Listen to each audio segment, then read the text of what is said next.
You are about to embark on a journey of discovery through the rich and fascinating history of classical Greece. You'll become fully immersed in the painstakingly detailed world built for Assassin's Creed Odyssey, which you are free to explore at your own pace, without any danger or time pressure.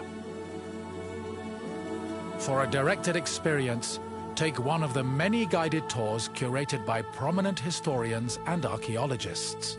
Along the way, exchange words with some of Greece's most famous historical persons. The classical Greece you are about to explore.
Eh?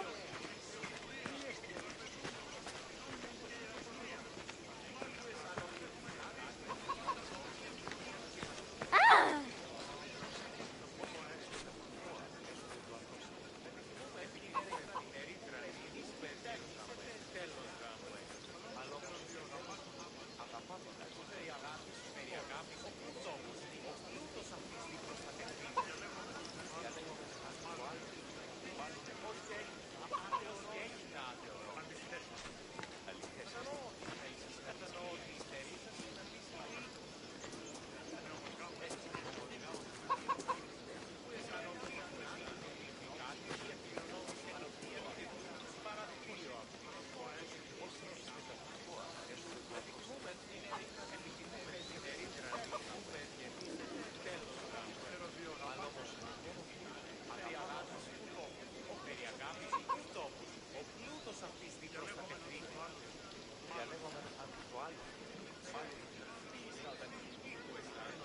Eh?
Here, visitor, and welcome to this sacred site.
This is Delphi, home of the renowned oracle.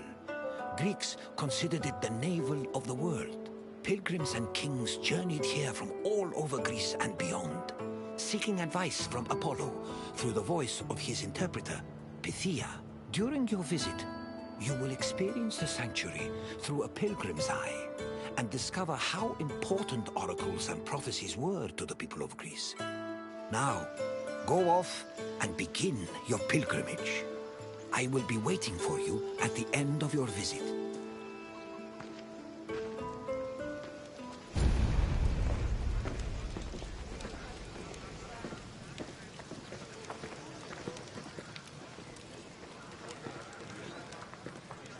On their journey to the Temple of Apollo, pilgrims walked this sacred path up Mount Parnassus. The summer sun beat down hot on their backs. Along the way, they took in the magnificent monuments, treasuries, and statues that adorned the road. These landmarks were tokens of people's reverence for the oracle's benevolence. All were dedicated to Apollo, and most were offered by cities to commemorate military victories. The monuments represented not only their donors' piety, but also their power and wealth. The sanctity of Delphi has endured to the present day, and visitors still take this very same route.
One of the most impressive dedications to Apollo came from the Cnidians, a Greek population that colonized the island of Lipari, north of Sicily. The story behind this dedication is notable. The Cnidians were at war with the Etruscans in the Tyrrhenian Sea. Seeking a good omen, the Cnidians consulted the oracle, and following her advice, they successfully captured 20 enemy ships.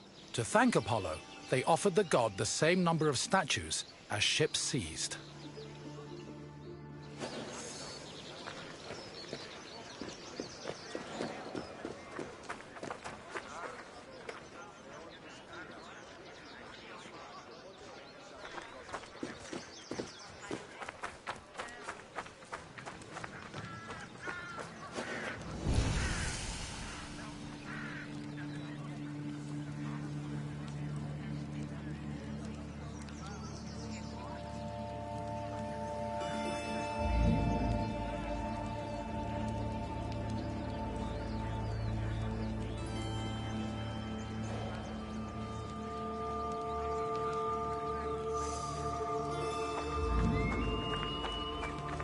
Se parli tutto.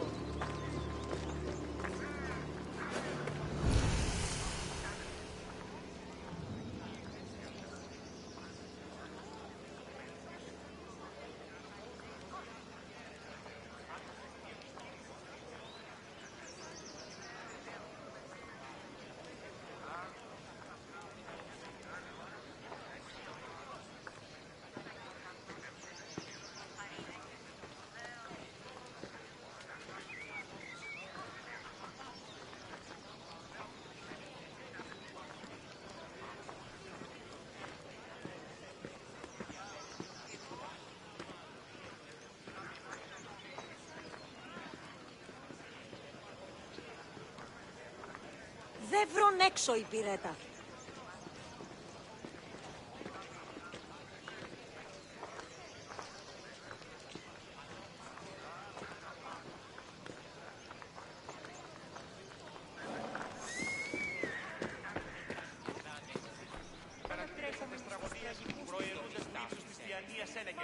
Τραγωδία εκλαμβάνει τα ιστορία αυτών και χρείται ταύτα τραγωδοποιού ένεκα.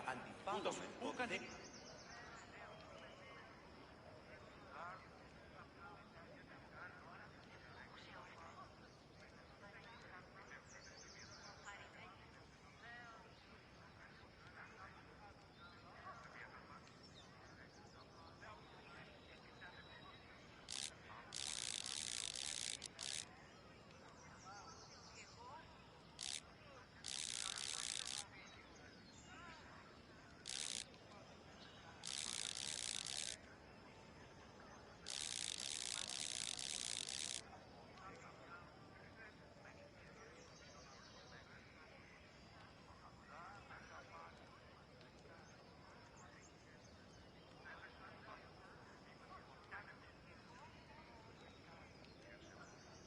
Μιμείτε στα σπουδαία αξία των ιστοριών τούτων. Άλλο της Ιταλίας ναό.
σύλλη παρέχεις.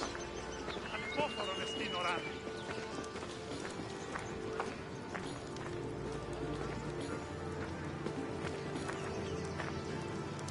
Αληθώς του το συνέβη.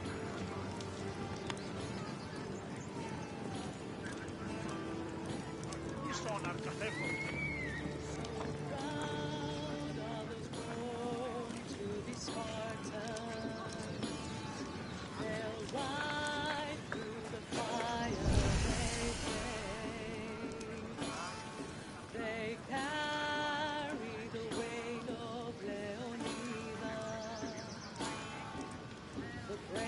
Ανυπόφορον εστίν οράνη.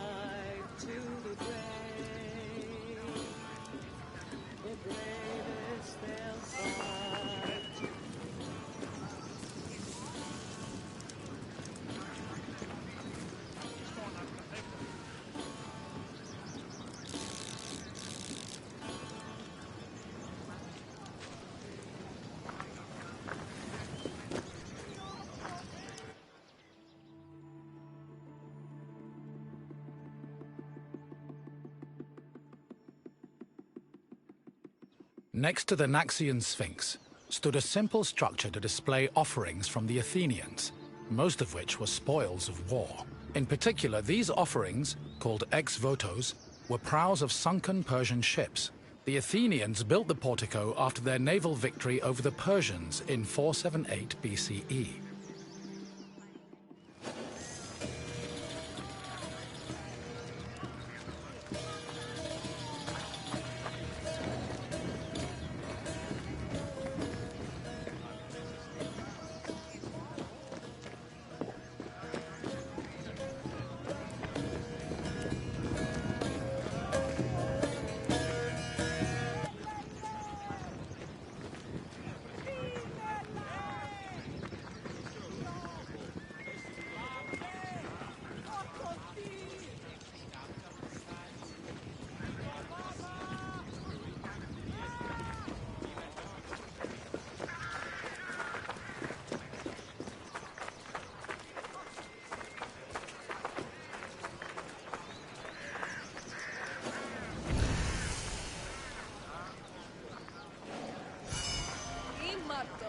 Πάψε.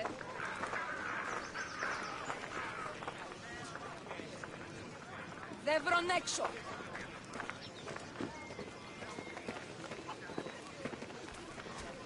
Αδύνατον εσύ.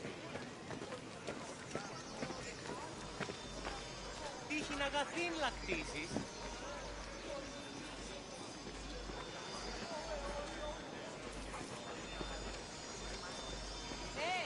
Πάψον του. Τι λαμβάνει χώρα. Ανάκρουσε πρίμναν.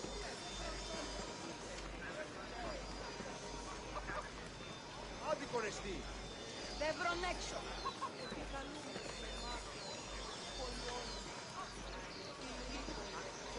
Ανάκρουσε πρίμναν.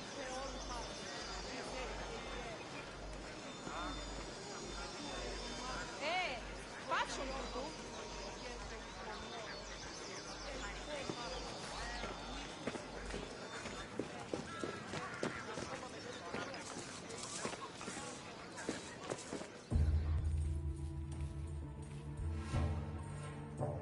Once arriving before the temple, pilgrims wishing to consult the oracle had to first pay a tax. This tax gave them the initial right to approach the altar of Apollo and make an animal sacrifice to the god.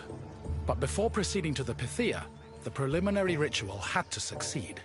If the animal reacted favorably and showed signs of acceptance to the god, it was sacrificed, and the pilgrim would be allowed to enter the temple to question the Pythia.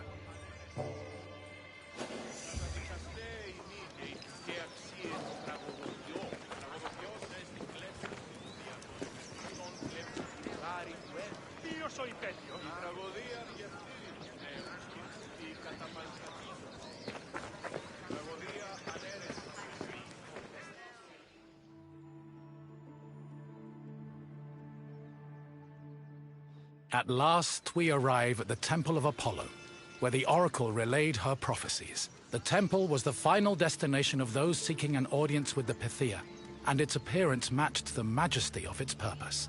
Atop its imposing columns, the structure's pediments displayed famous mythological scenes sculpted by the renowned Greek artist Antenor. But as grand as the temple looked from the outside, it paled in comparison with what happened within.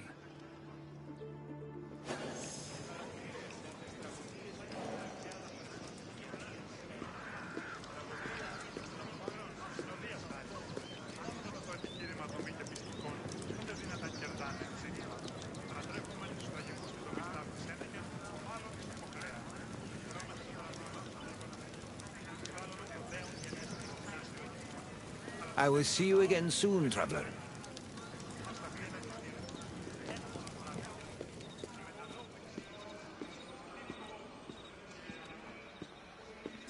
Prophecies were given in the most restricted part of the temple, the adytum, by a chaste woman known as the Pythia.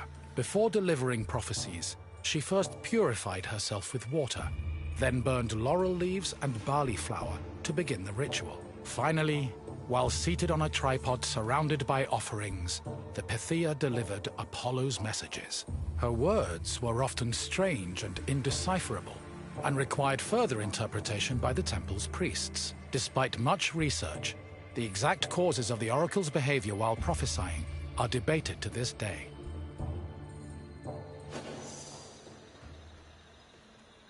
Δει να σε πάβει τούτο.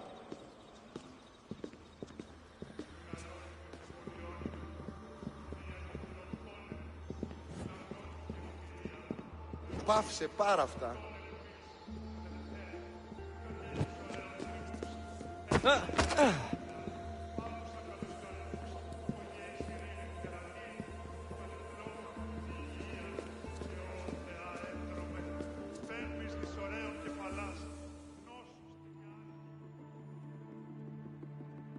Myths say that while searching for an oracle who could impart their words to mortals, Apollo established a sanctuary on Mount Parnassus.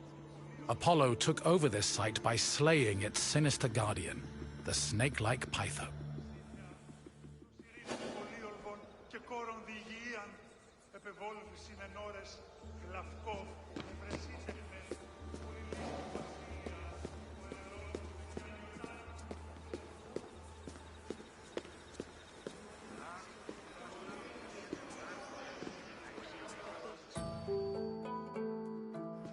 Your visit is complete. I hope you now understand how important this sanctuary was, and how it affected the lives of people both in the Greek world and beyond its borders. To be honest, I could speak about Delphi all day. But what would you like to do now?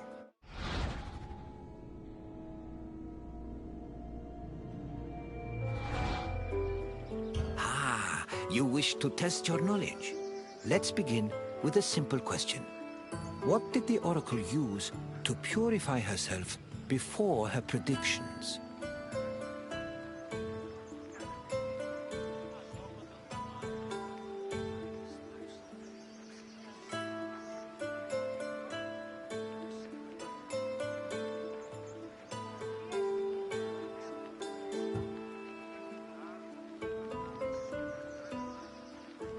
Correct. The oracle used water for purification. Time for another question. Which god was believed to speak through the oracle at Delphi?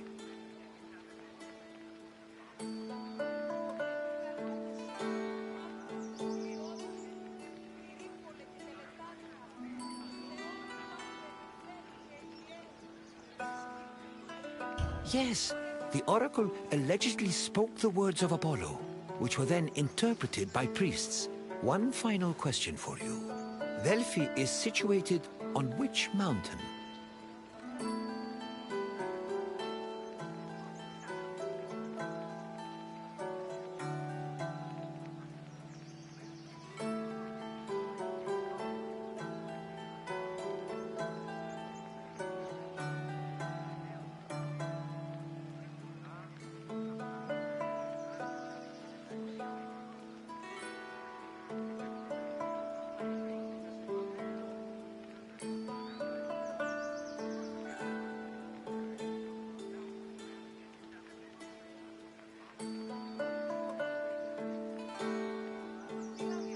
Correct. Delphi stood on the slope of Mount Parnassus. Well done, traveler. Your knowledge rivals that of the wisest philosophers. As you wish. It has been a pleasure sharing Delphi with you.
Welcome, visitor, to Thermopylae. Thermopylae was where a courageous group of Spartans stood amongst other Greek soldiers and held off the forces of King Xerxes, the Persian. When you're done, find me and we'll speak more.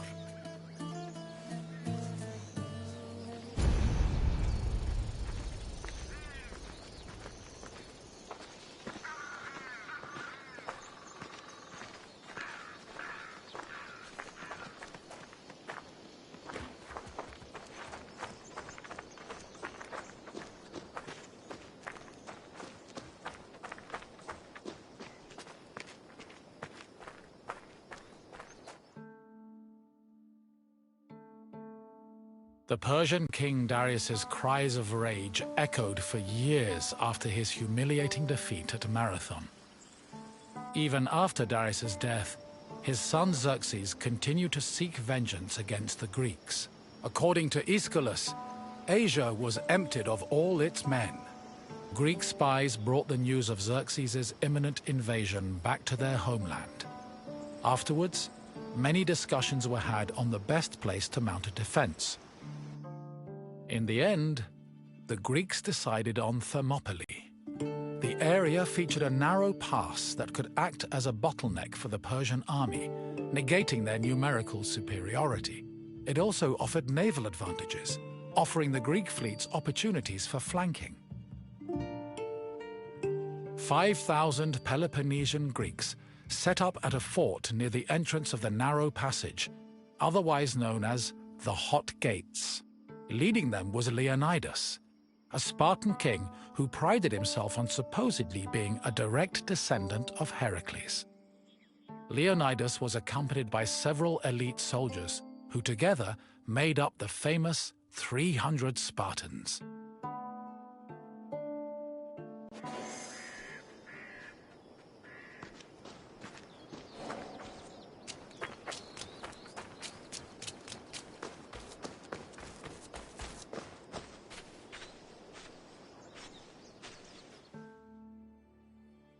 The Persian army arrived in the summer of 480 BCE, preceded by a flood of rumors regarding their strength and numbers. It was claimed they consumed 6,000 tons of wheat every day, and that they dried every river and brook they passed to quench their near-insatiable thirst.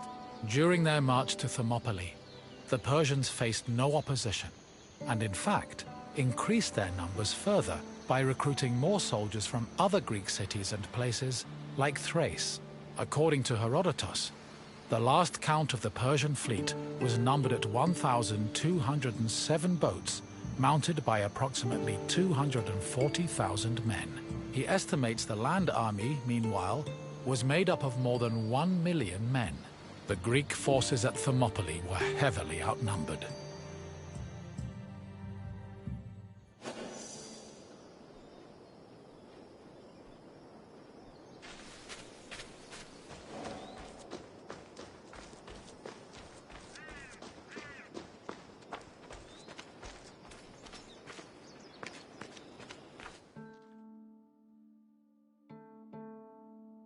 Xerxes believed that at the sight of his massive army, the Greeks at Thermopylae would flee in terror.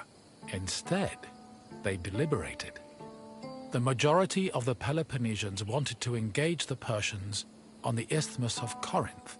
Leonidas, meanwhile, believed it was wiser to stay put in Thermopylae. While the Greek forces debated, a Persian horseman was sent to spy on the enemy. He returned to Xerxes with surprising news. Not only were the Greeks not fleeing, but the Spartans guarding the fort were exercising and combing their hair. A far cry from the fearful soldiers Xerxes expected.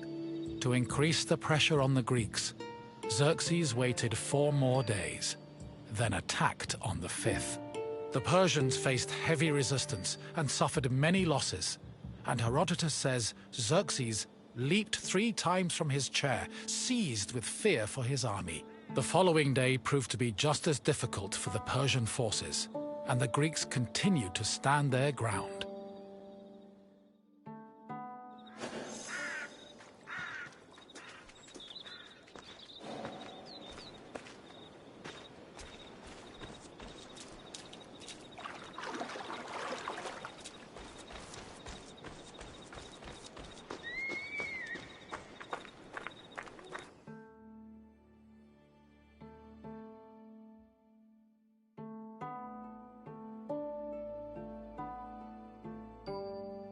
The Persians seemed poised to be held at Thermopylae indefinitely, until an inhabitant from the region came forward with information. He told the Persians of another route, which could take them around Thermopylae.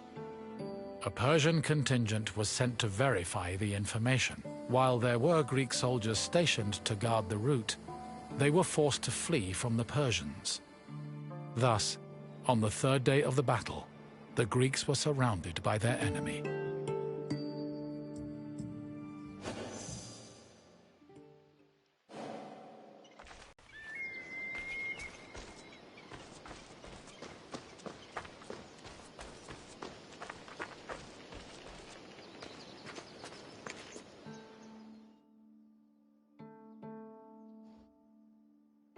With the Persians both in front of and behind them, the Greek forces at Thermopylae realized they had 2 choices: flee to live another day, or stand and fight till their last breath. Most of the Greeks chose the former option, but some stayed, including Leonidas and his 300 Spartans.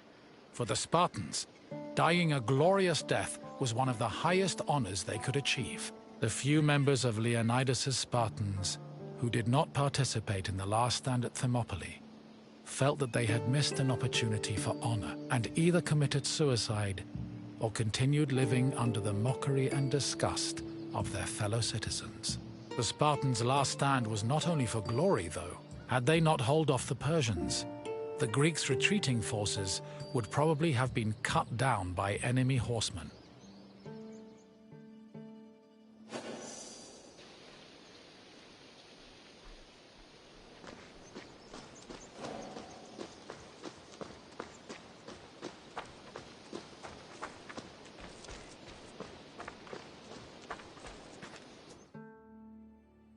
On the morning of the 3rd day, King Xerxes was assured of his victory. However, that victory did not come easy. King Leonidas himself fell in battle, and a furious fight broke out around his body.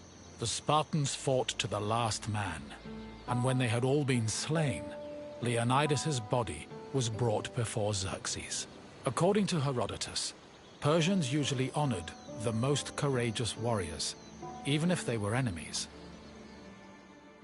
However, Xerxes was so consumed by rage at the Spartans' resistance that instead he cut off Leonidas's head and ordered it impaled on a stake. A statue of a lion was later erected on the hill of the Spartans' last stand in honor of Leonidas's bravery.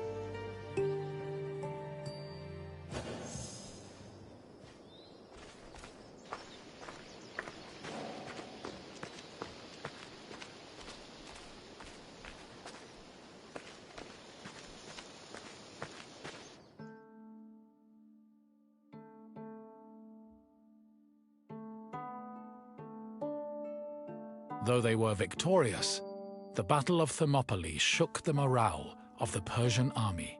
They had lost thousands of men, while Greek casualties only numbered in the hundreds, and due to the sacrifice of the Spartans, the rest of the Greek army had been able to successfully retreat and regroup. As a result, even as Xerxes set up camp at the foot of Athens' Acropolis, ready to get revenge for his father's humiliating defeat at Marathon, the Persians were more anxious than confident. They were more aware than ever that the Greeks did not fear them and were ready to die defending their land.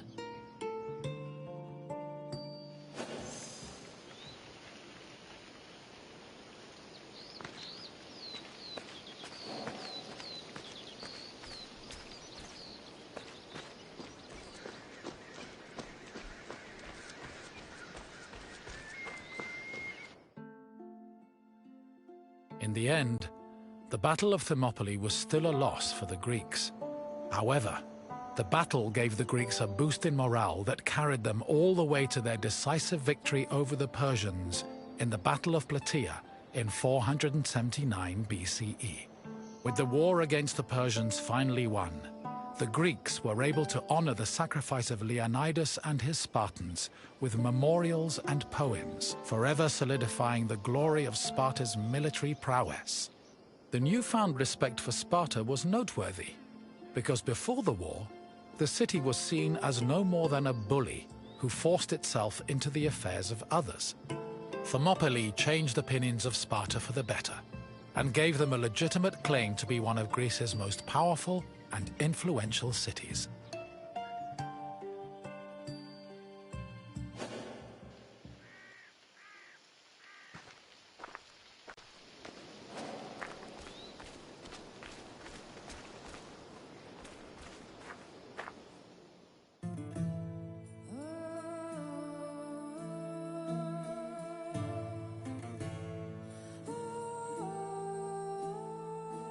You've finished. I hope you understand the magnitude of the sacrifices made at Thermopylae. Without them, the Greek people would have surely ended as a footnote in Persian history. Is there something else you'd like to do? If you think you're ready, let's begin. First question. Who was Xerxes' father?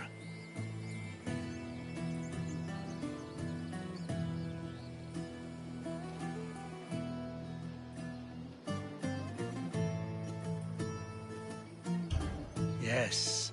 One of the main reasons Xerxes invaded Greece was to get revenge for Darius's defeat at the Battle of Marathon. Another question for you. Which battle is seen as the final victory against Xerxes' Persian forces?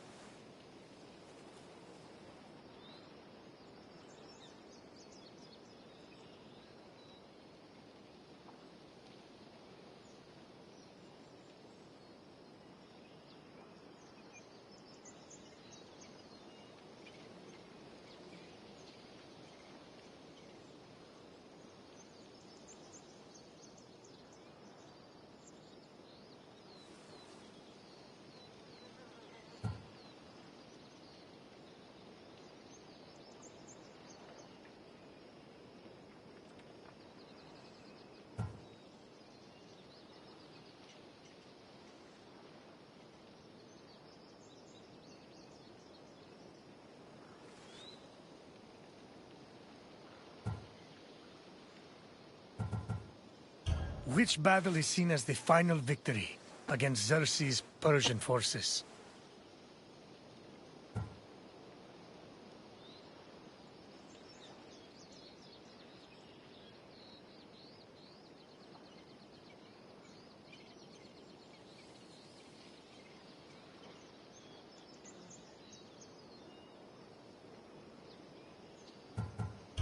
The Battle of Marathon took place long before Xerxes invaded. Try another answer.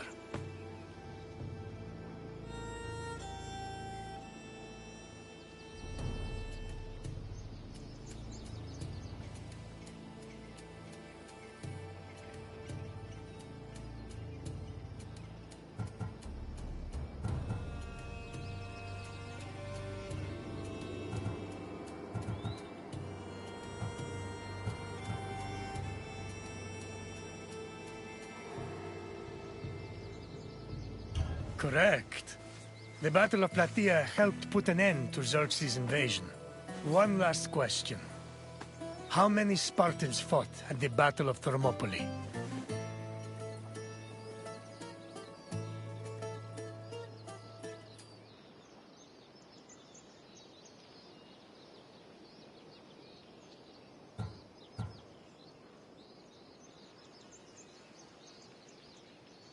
Yes.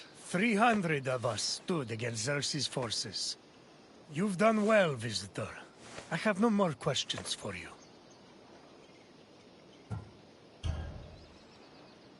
Farewell, visitor.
στον κόρα κάνουν. Ούφε μπροσί.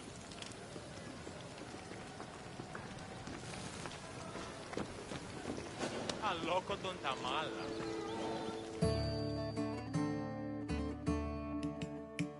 Hail, friend, and welcome to Olympia, home of the Olympic Games. We're standing in the main section of Olympia, where the Olympic Games themselves took place.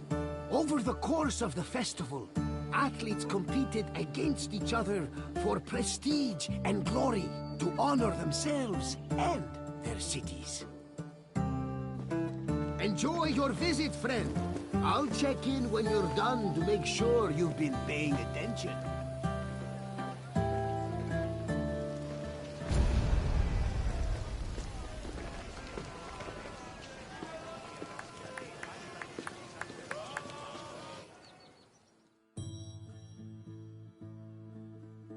The first day of the Olympic Festival began with a swearing-in ceremony for the participating athletes, trainers, and judges.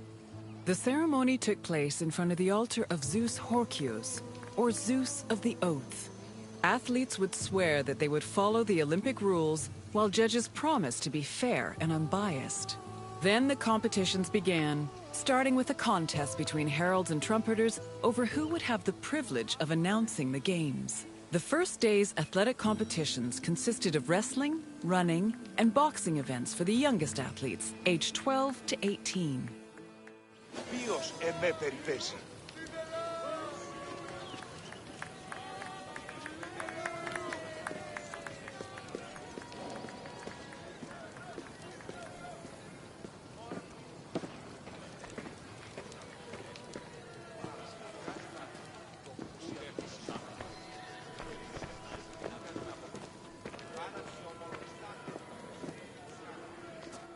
The second day began with a grand procession into the Hippodrome to celebrate the start of the popular equestrian events.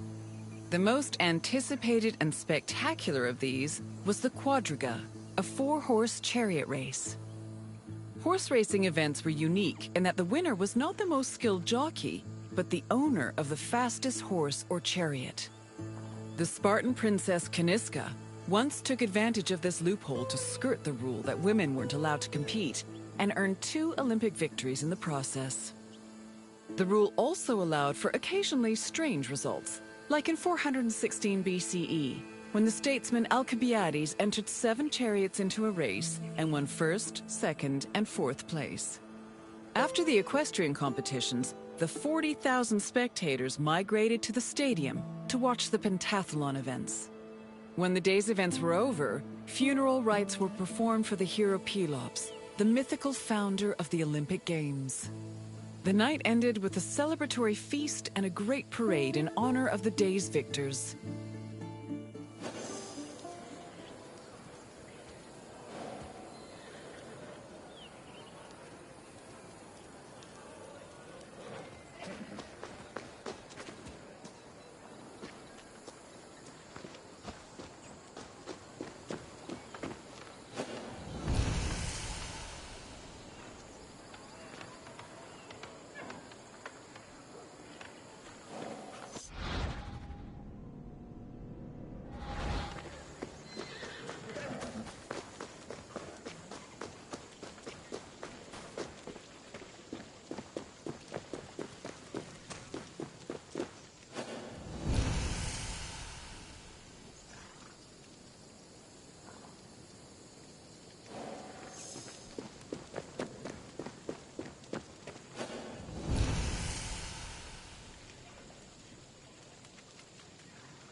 Victory at the Olympic Games was one of the highest honors a mortal could achieve, and there were several ways to immortalize that honor. Some athletes had statues erected of themselves, while others commissioned poets to write them victory odes. Oral tradition was very important to the Greeks. These odes, called eponychia, were often composed by the finest poets in the land, such as Pindar, Simonides, and Bacchylides. They were usually played at banquets and celebrations attended by the triumphant athlete or upon his departure from Olympia.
The pentathlon took place at the stadium on the second day. As its name implies, it was made up of 5 events: discus throwing, javelin throwing, jumping, racing, and wrestling.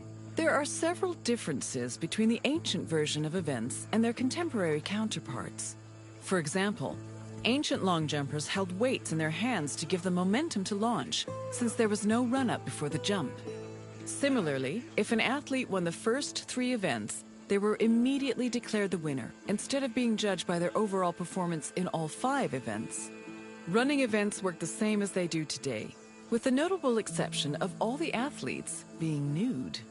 As for wrestling, competitors were not divided by weight class as they are today, but instead by age. The winner was the first to throw his opponent to the ground 3 times.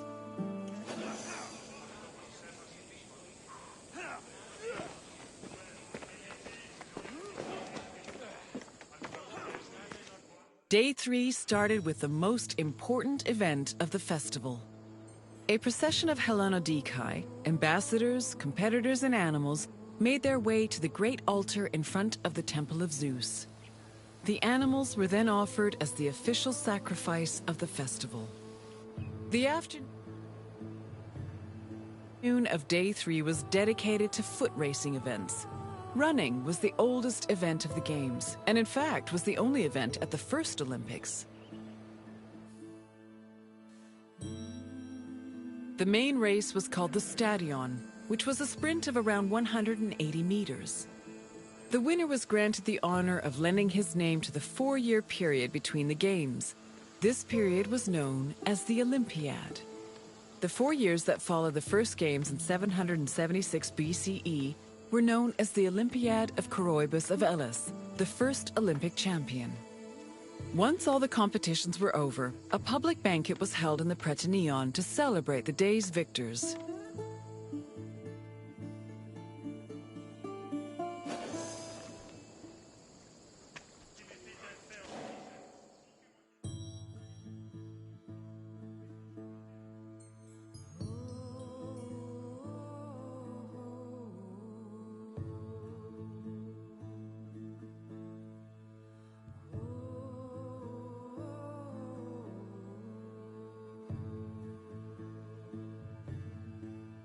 Day 3 started with the most important event of the festival. A procession of Hellenodikai, ambassadors, competitors, and animals made their way to the great altar in front of the Temple of Zeus. The animals were then offered as the official sacrifice of the festival. The afternoon of Day 3 was dedicated to foot racing events. Running was the oldest event of the Games, and in fact was the only event at the first Olympics. The main race was called the Stadion, which was a sprint of around 180 meters. The winner was granted the honor of lending his name to the 4-year period between the Games. This period was known as the Olympiad. The 4 years that followed the first Games in 776 BCE were known as the Olympiad of Coroebus of Elis, the first Olympic champion. Once all the competitions were over, a public banquet was held in the Prytaneon to celebrate the day's victors.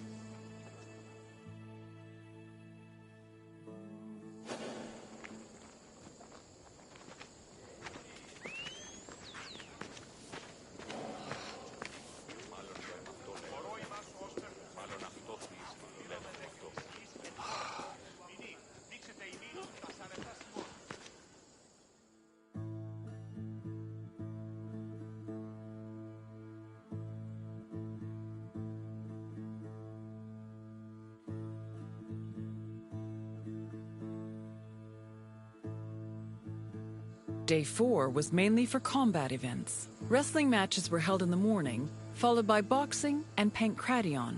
Pankration was a no-holds-barred mix between wrestling and boxing. Almost all moves were permitted, except for biting, poking the eyes or mouth, and striking the genitals. The event was very popular, and it was seen as the ultimate expression of strength and technique. Later on in the afternoon, there was a unique racing event called the Hoplitodromos, or Race in Armor. In this event, competitors wore a helmet and held a shield to simulate running in the battlefield.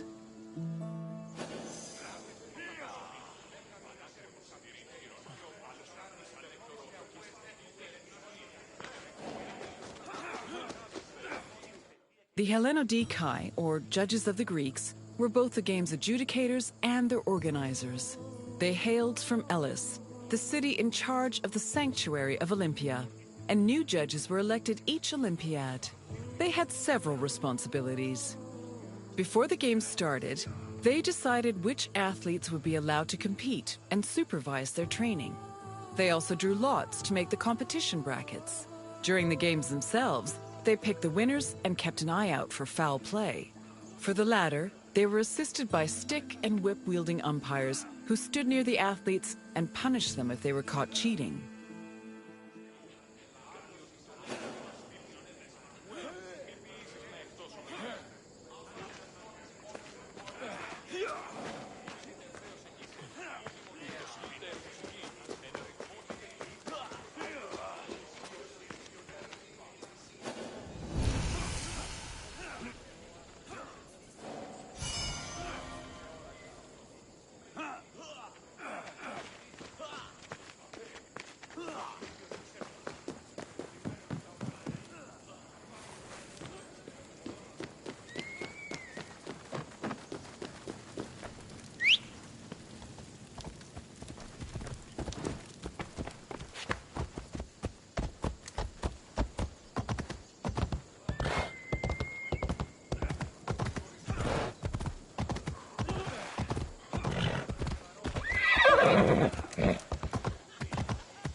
Victory in Olympia was one of the most prestigious honors in all of Greece. Not only would victors be showered in glory in their home city, but their names would be known across Greece. The temptation to glory led some athletes to break their oath to Zeus and cheat. This could be dangerous, as there were many possible punishments should cheaters be caught. They could be disqualified and fined, or if they were caught cheating during a match, they would be beaten by nearby umpires. The most powerful deterrent of cheating, however, was shame. At the foot of Mount Kronios, and on the way to the stadium, were a group of bronze statues called Zanes, the plural of Zeus. These statues were inscribed with the names of the cheating athletes, how they cheated, and the fine that was imposed. The Zanes, which were funded by cheaters' fines, were strategically placed to be highly visible. Individuals or even entire cities could be found guilty of cheating.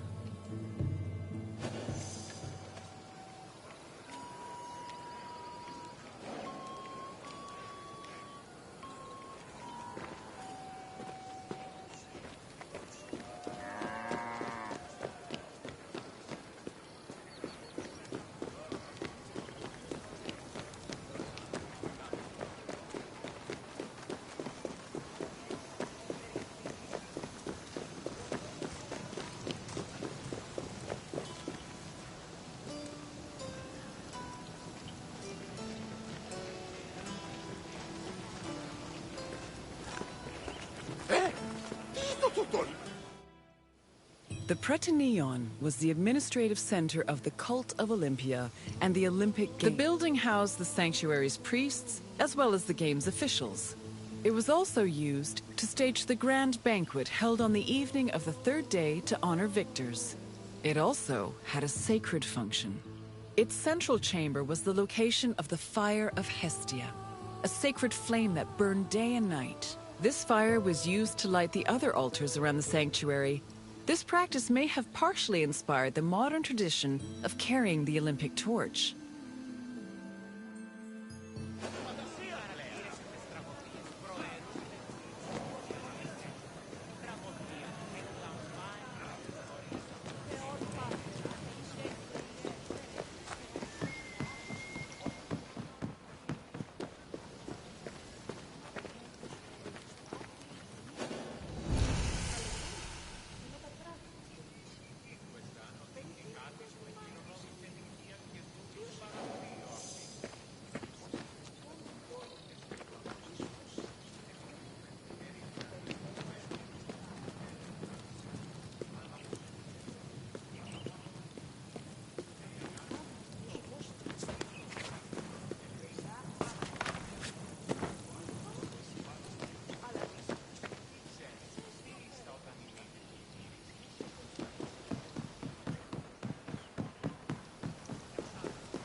Hello again! I hope you enjoyed your visit. With their spectacular events and lavish banquets, the Olympic Games were a feast for the senses. I am certain even Zeus himself was entertained by the festivities. Now, is there anything else you'd like to do? Wonderful! Let the mental Olympics begin. Let's start with an easy one. Which notable woman won an event in the Games?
Correct! She won 2 equestrian events thanks to her savvy horse purchases. This next question is slightly more challenging. Which of the following is not a famous Greek poet?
You are right! Thrasidas was a renowned Spartan general, and he didn't have time for rhymes and pretty words. Time for the final question. How many events were in the pentathlon?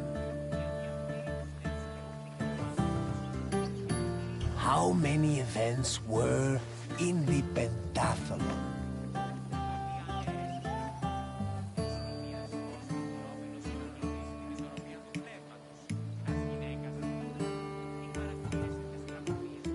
Yes!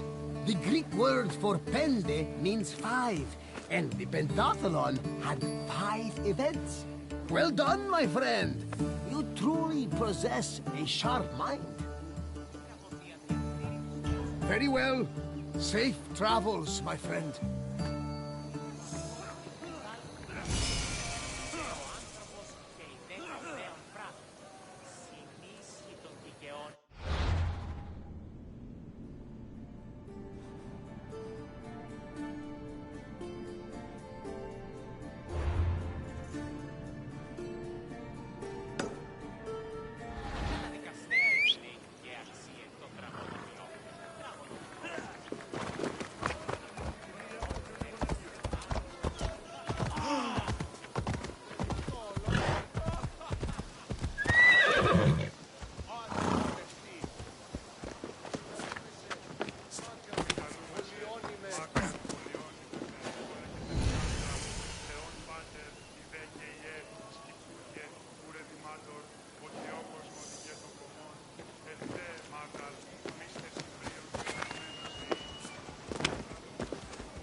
Loco τον τα μάλα.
Welcome, friend, to this especially sacred part of the Olympian Sanctuary.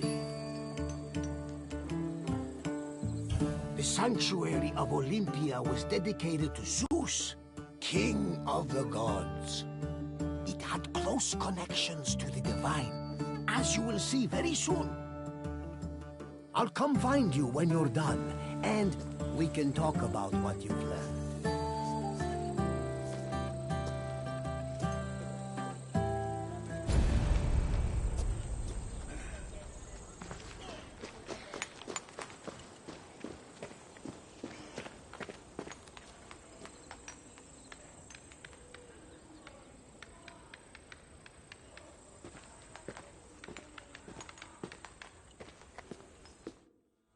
This workshop was built for the renowned sculptor Phidias after his work on the Acropolis of Athens. In 435 BCE, Phidias came to Olympia to begin working on the great chryselephantine statue of Zeus. He died 5 years later, shortly after completing his masterpiece. This grand statue would become one of the 7 wonders of the ancient world. Phidias's workshop was located right next to the Temple of Zeus.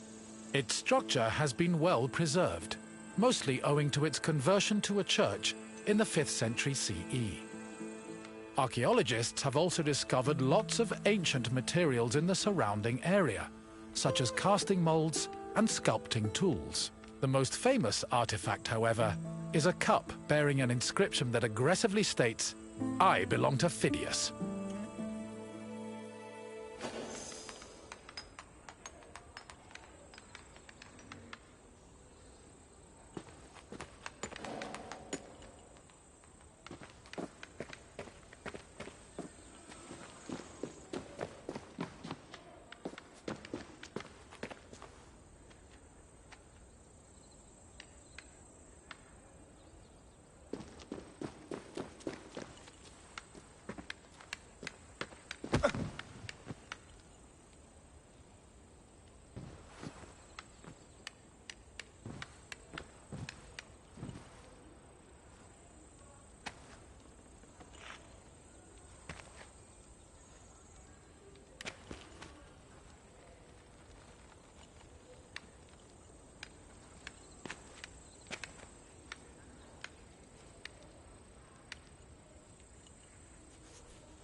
Τι γίνεται?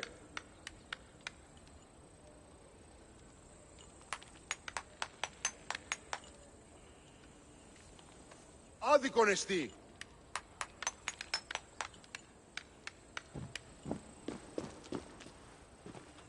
Αδύνατον εστί.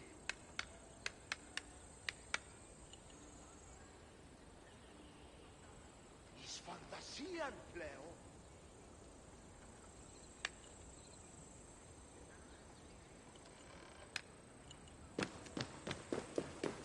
Λαμβάνει χώρα.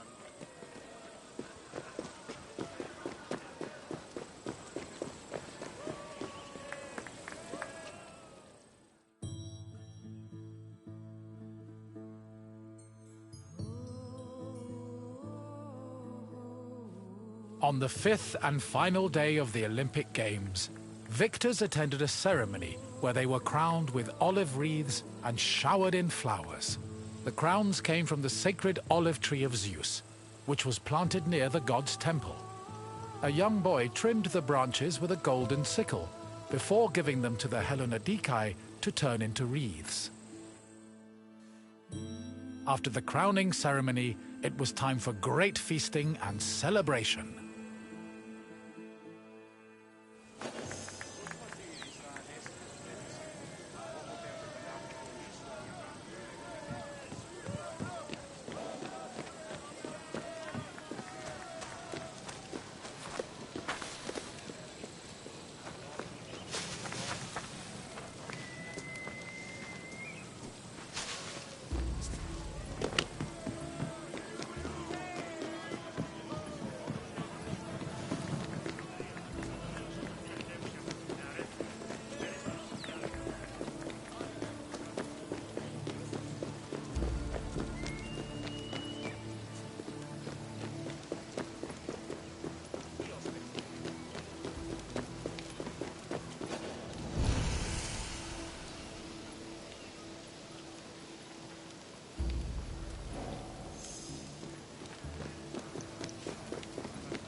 Pelops was both a legendary Greek hero and the mythical founder of the Olympic Games.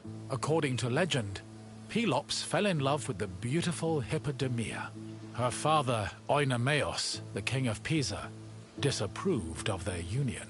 Having once heard a prophecy that he would be killed by his son-in-law, Oenomaus was known to challenge his daughter's suitors to chariot races, killing them when he won. Still, Pelops was determined to win Hippodamia's heart. Before the race, he enlisted the help of Poseidon, who gave him a golden chariot with 4 winged horses. Pelops was able to win both the race and the hand of his beloved, while Oenomaus was dragged to death by his horses. The start of this famous race was depicted on the eastern pediment of the Temple of Zeus.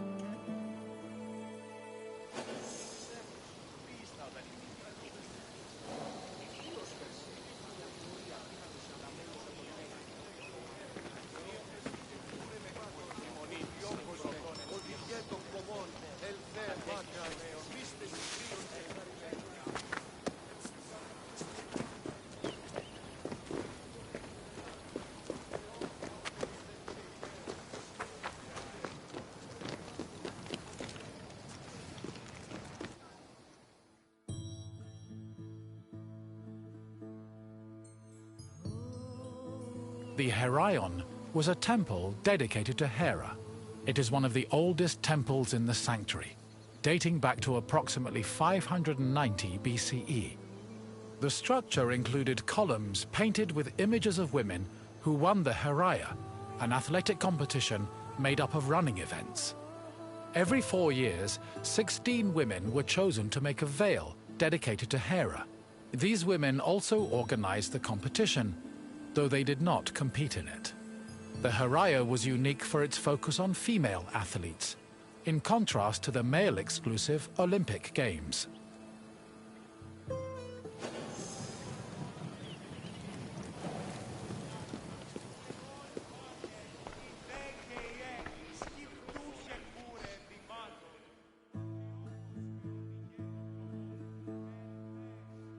Hera was the goddess of women, marriage, family, and childbirth. She ruled Mount Olympus as Queen of the Gods, along with her husband and brother Zeus. Many mythological stories paint her as being annoyed at Zeus's many lovers and illegitimate offspring. In Greek art, Hera is usually depicted as matronly and regal, often wearing a crown or sitting on a throne. She is also sometimes seen holding a pomegranate, a symbol of both fertility and death. Hera's cult was very popular across Greece, and Olympia even minted her image on its coinage.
One of the highlights of the Olympic Games was a ceremony that took place on the 3rd day of the festival.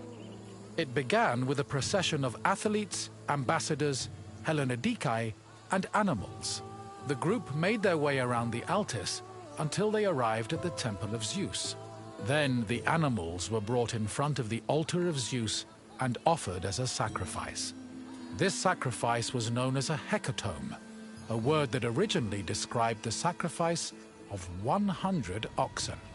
During the hecatomb, the bones and legs of the animals were burned and carried to the top of a mound of ashes from previous sacrifices.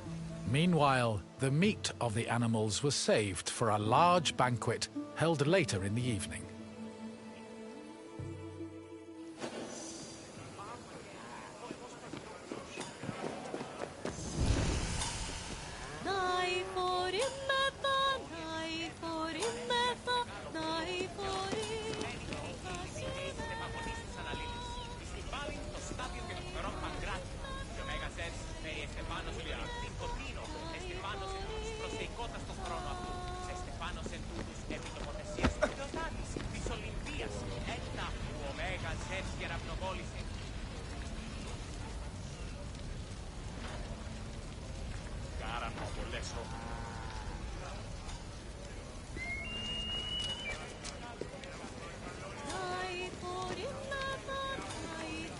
Τελείαν και παύλα.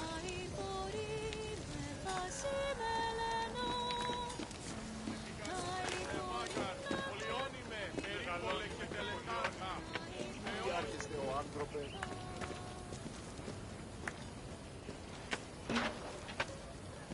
Δεν βρουν έξω. Οι οφθαλμοί μου πεσεύουσι. Ανάκρουσε πρίμναν.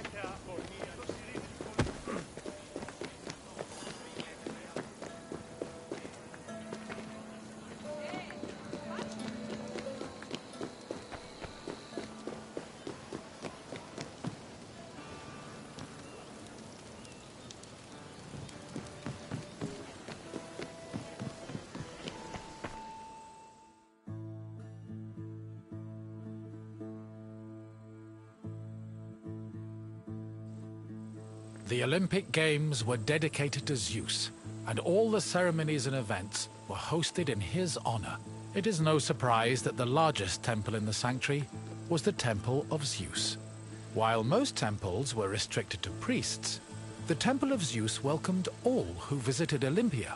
This openness was most likely meant to show off the gold and ivory statue of Zeus that stood within the temple's walls.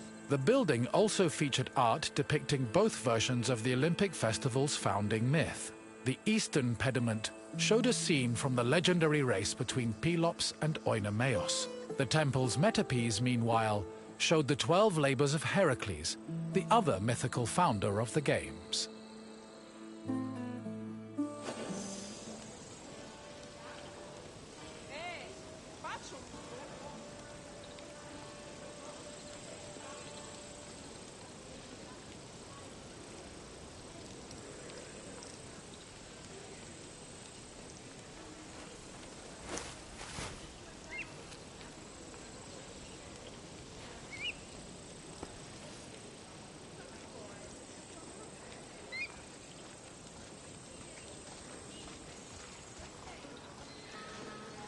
Πού καλυθές τούτο εστί.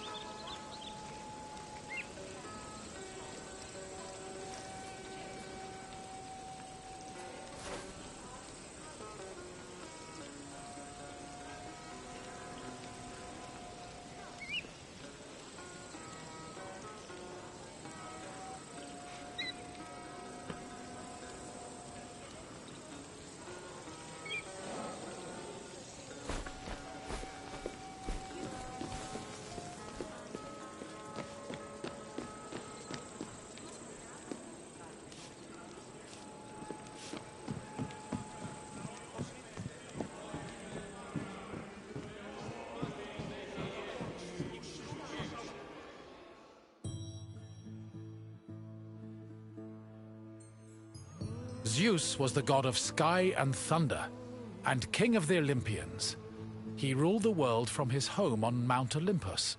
The child of Cronus the Titan, Zeus overthrew his father and cast the Titans out in a great battle known as the Titanomachy.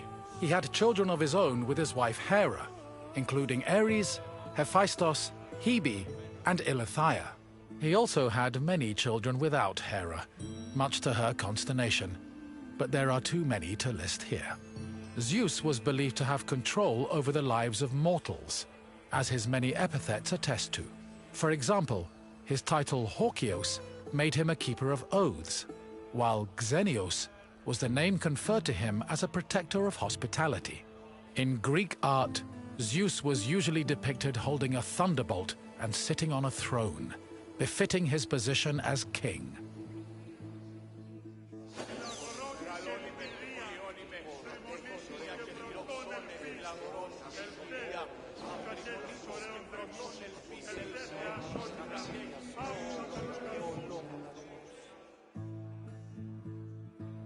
The Temple of Zeus was home to the chryselephantine statue of Zeus, one of the 7 wonders of the ancient world. The statue, made of gold, ivory, and wood, was sculpted by the renowned artist Phidias. At 13 meters tall, it was as impressive looking as it was difficult to maintain. Oil was used to protect the wood and ivory from cracking, and to prevent general decay. While the statue does not exist today, it was thankfully described by Pausanias in great detail, so its legacy lives on.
again. I hope you enjoyed your visit and feel a little bit closer to the gods. Well, as close as a mortal can get. Is there anything else you'd like to do? Excellent. Let's see what you remember. Your first question is a simple one. Which goddess was Zeus's wife?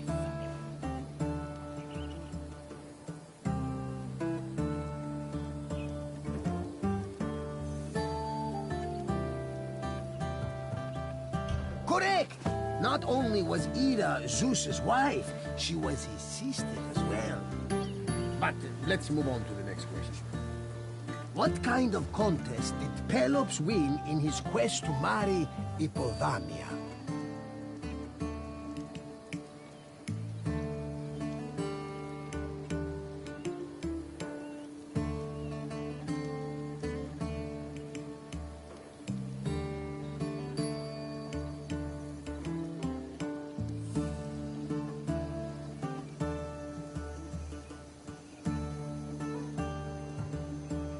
Yes, Pelops won a chariot race, thanks to Poseidon's help. And now, the final question. What was inscribed on the cup found near Phidia's workshop?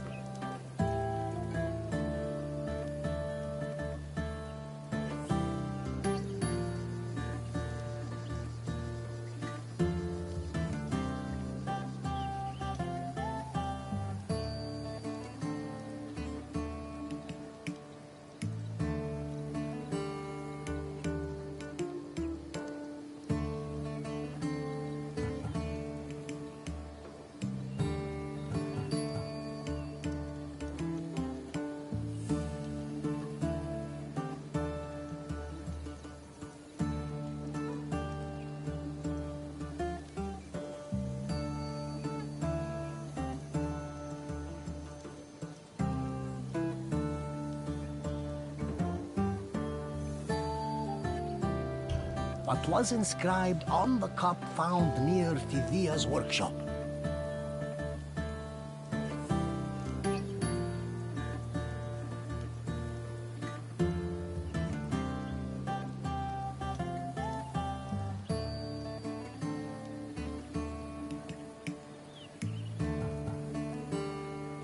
Correct! Apparently, Phidias was very possessive of his things. Perhaps someone from the sanctuary kept stealing them. But I'm getting off track. Excellent work, friend! You honor the gods with your great wisdom. Farewell for now, my friend.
child.